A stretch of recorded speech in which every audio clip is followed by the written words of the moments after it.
ایک جماعت آئی انگلینڈ سے. اس جماعت کے اندر جو امیر صاحب تھے وہ بہت بڑے ڈاکٹر تھے, سرجن تھے. تو ہمارے بھائی نے ان سے بھی کہا کہ امیر صاحب ہمارے بھائی یہ چھوٹے فلموں میں کام کرتے ہیں لیکن ملاقات نہیں کرتے, کیا کیا جائے؟ تو امیر صاحب نے اپنا وزٹنگ کارڈ ہمارے بھائی کو دیا اور کہا کہ جا کے ان کو دینا اور کہنا کہ انگلینڈ سے جماعت آئی ہے, اس میں نوجوان بچے ہیں جو ان کی ساری فلمیں دیکھے ہیں اور ان کے فین ہیں, ان سے ملنا چاہتے ہیں. تو ہمارے بھائی نے ہم کو کارڈ لا کر کے دیا, کہا کہ بھائی وہ ڈاکٹر صاحب ہے, بہت بڑے ڈاکٹر ہے, دیکھو ان کی جماعت آئی ہے انگلینڈ سے اور ان میں سب نوجوان بچے ہیں اور وہ آپ کے فین ہیں, آپ سے ملنا چاہتے ہیں. تو میں نے کہا کہ ٹھیک ہے انشاءاللہ ملاقات کریں گے. تو ایک وقت طے ہوا, امیر صاحب ہمارے بھائی اور کچھ ساتھی آئے.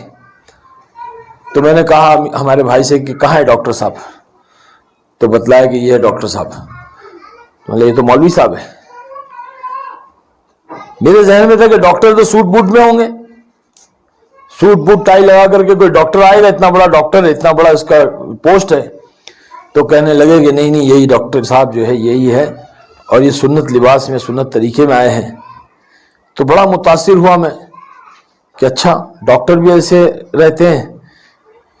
بولے ہاں.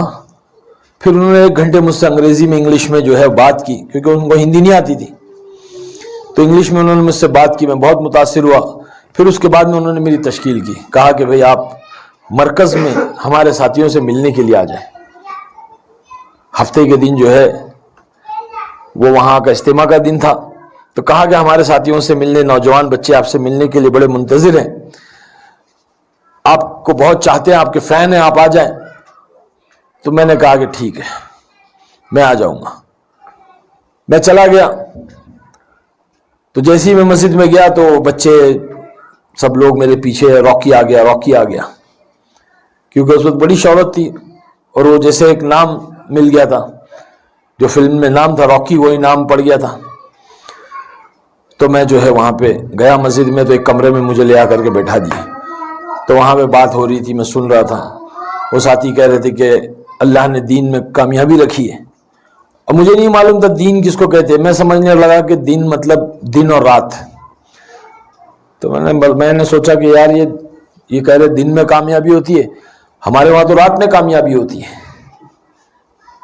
موج مستی تو رات میں ہوتی ہے فلم انڈسٹری میں. تو خیر سمجھ میں تو آئی نہیں, بات ساری اوپر سے چلے گئی. پھر جو ہے میں نے بات سنی کے بعد میں سارے نوجوان بچے آئے, مجھ سے ملاقات کی, مصافحے کیے. بہت نورانی چہرے تھے ان کے ماشاءاللہ, صافہ بانا ہوئے تھے, چہرے پہ داڑھی تھی, خوبصورت ایک دم پیارے پیارے چہرے. بڑا میں مل کر کے خوش ہوا ان لوگوں سے. پھر ان لوگوں نے مجھ سے درخواست کی کہ آپ ہمارے ساتھ کھانا کھا لیں. تو میں پہلی بار مسجد میں ان لوگ کے ساتھ میں جو کھانا کھانے بیٹھا تو سیدھا سادہ سا کھانا تھا. تو میں اکثر کہتا ہوں کہ وہ تبلیغ کی دال نے حرام کی بریانی چھوڑا دی. تو وہ دال میں اتنی لذت تھی, اتنی کشش تھی, اتنا مزہ آیا. پھر میں نے دیکھا کہ کچھ نوجوان بچے سنت طریقے سے بیٹھے ہوئے تھے. اکڑو طریقہ جو ہوتا ہے, 2 زانوں ایسے بیٹھتے ہیں نا. تو میں نے پوچھا یہ ایسے کیوں بیٹھ کے کھانا کھا رہے ہیں؟ تو بولے سنت طریقہ ہے, اللہ کے نبی کے طریقے میں بڑی کشش ہوتی ہے. تو وہ کشش میرے دل کو اثر کری. میں نے بولا یہ ایسے کیوں بیٹھ کے کھانا کھا رہے؟ تو بولے یہ جو ہے سنت طریقہ, اللہ کے نبی اس طرح سے بیٹھ کر کے کھانا کھایا کرتے. تو میرے دل میں بات آئی, اگر آدمی اس طرح سے بیٹھ کر کھانا کھائے گا تو اس کی پرسنالٹی بہت اچھی رہے گی, کیونکہ ہمارے اس دور میں ہم کو ہمارے جسم کی, ہماری پرسنالٹی کی, ہماری فگر کی بہت ہم کو فکر ہوتی تھی, کیونکہ یہی ہماری دکان تھی, اسی سے ہماری روزی روٹی چلتی تھی.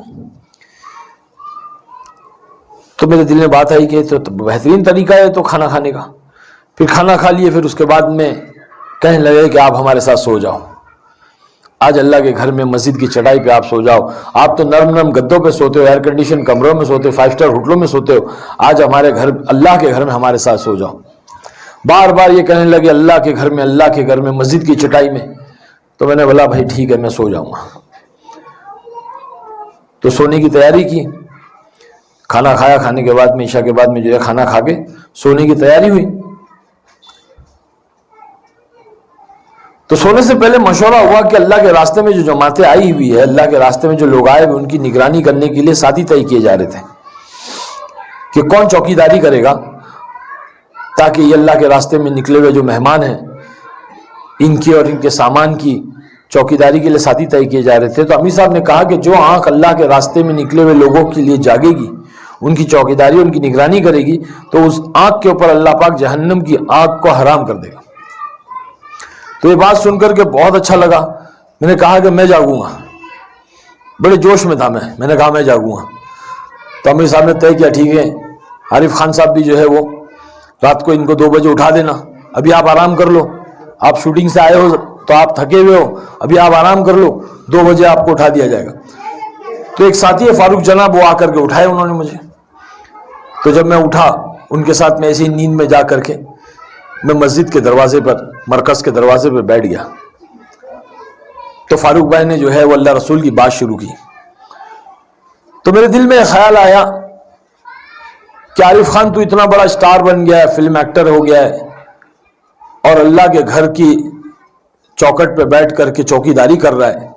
اگر اللہ تجھے کتا بنا دیتا اور کسی کے گھر کا چوکیدار بنا لیتا تو کیا کرتا؟ تو میرے دل میں گھبراہٹ سی پیدا ہونے لگی اور میں نے ڈر کے جو ہے سوچ رہا تھا. اتنے میں مجھے رونے کی آواز آئی.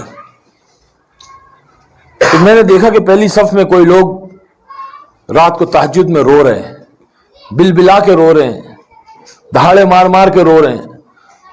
تو میں نے فاروق جناب سے کہا کہ فاروق بھائی یہ کیا بات ہے, کیوں رو رہے اس طرح سے, ان کو کیا پریشانی, ان کو کیا تکلیف ہے؟ تو فاروق جناب کہنے لگے کہ یہی تو کام ہے. ہمارے مولانا یونس صاحب رحمۃ اللہ علیہ پونا کے, انہوں نے اس دھارواڑ میں بڑی محنت کی ہے, بلکہ پورے مہاراشٹر میں محنت کی ہے, پورے کوکن پٹے میں محنت کی ہے, بہت بڑے اللہ والے تھے. میرا وقت ان کے ساتھ لگا ہے.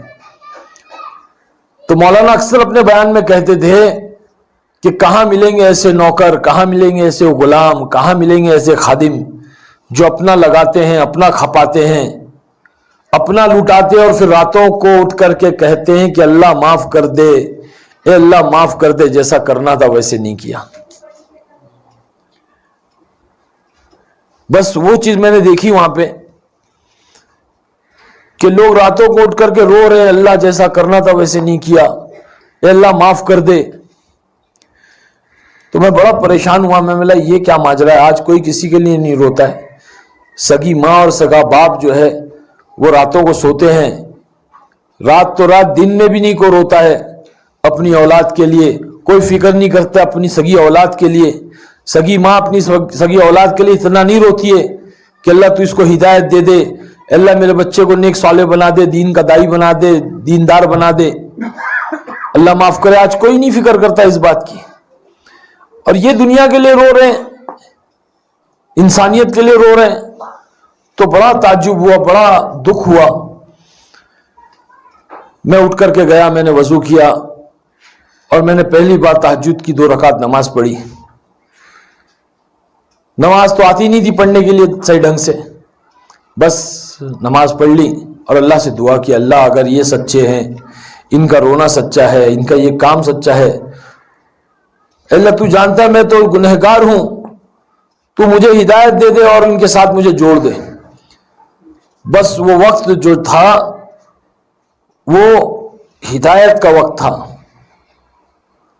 وہ کہتے ہیں نا کہ اللہ پاک جب ہدایت دینا چاہتا ہے تو ذرہ نواز ہے, اس کو بندے کی ایک ادا, ایک بات پسند آ جاتی ہے تو اللہ قبول کر لیتا ہے. تو مجھے لگتا ہے کہ جب میں 2 رکعت پڑھ کے اللہ سے میں نے دعا کی تو اللہ نے مجھے قبول کر لیا, اور اس کے بعد میں جا کر کے سو گیا, اور سونے کے بعد میں اللہ نے وہ نیند نصیب کی, وہ نیند نصیب کی جو مجھے زندگی میں کبھی ویسی نیند نہیں ملی.